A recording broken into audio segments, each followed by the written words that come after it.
We do have some public hints about the sort of people that the White House and that congressional Democrats may be trying to coerce our Egyptian allies into releasing.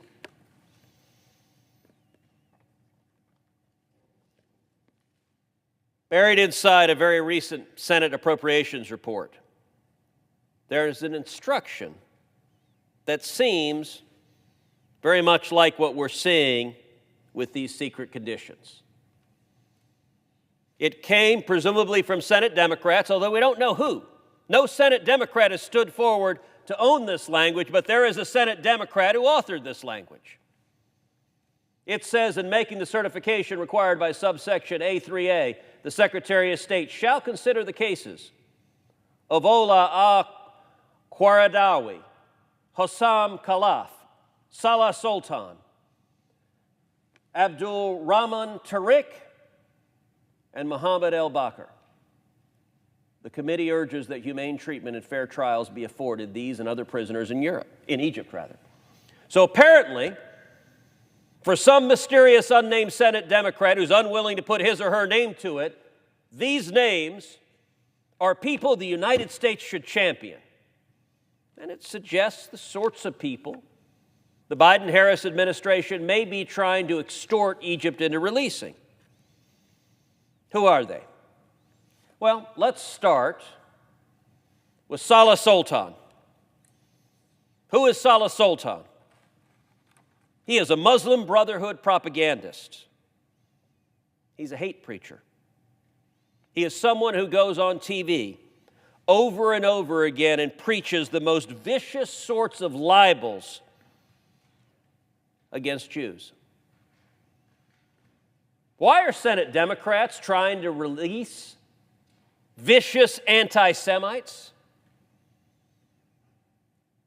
Why are they suggesting, if you go back to the appropriation language, why are they suggesting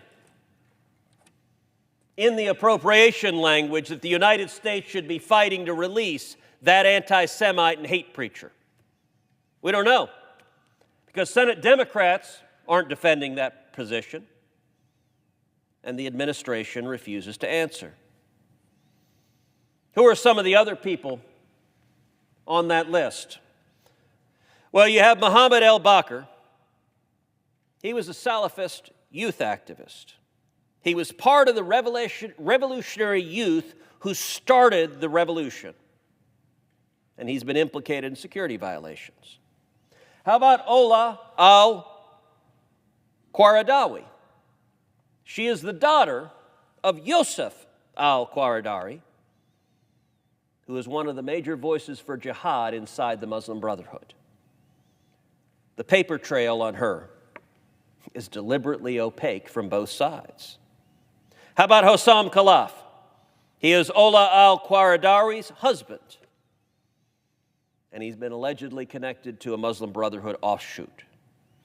How about Abdul Rahman Tariq?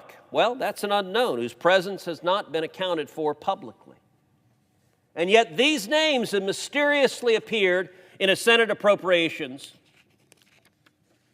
report. When I asked Ms. Leaf about it,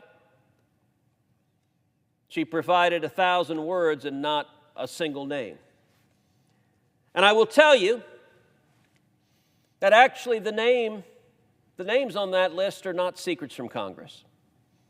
They have been provided to Congress in a classified form.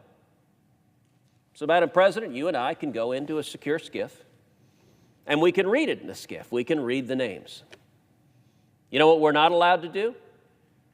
Tell anyone what the names are. Why is it those names are classified? They're classified because President Biden and Vice President Harris don't want the American people to know who it is they're trying to release. There's no reasonable justification for those names to be classified. They are extorting our friend and ally Egypt to get 16 people released from jail, and they refuse to tell us who. The American people have a right to know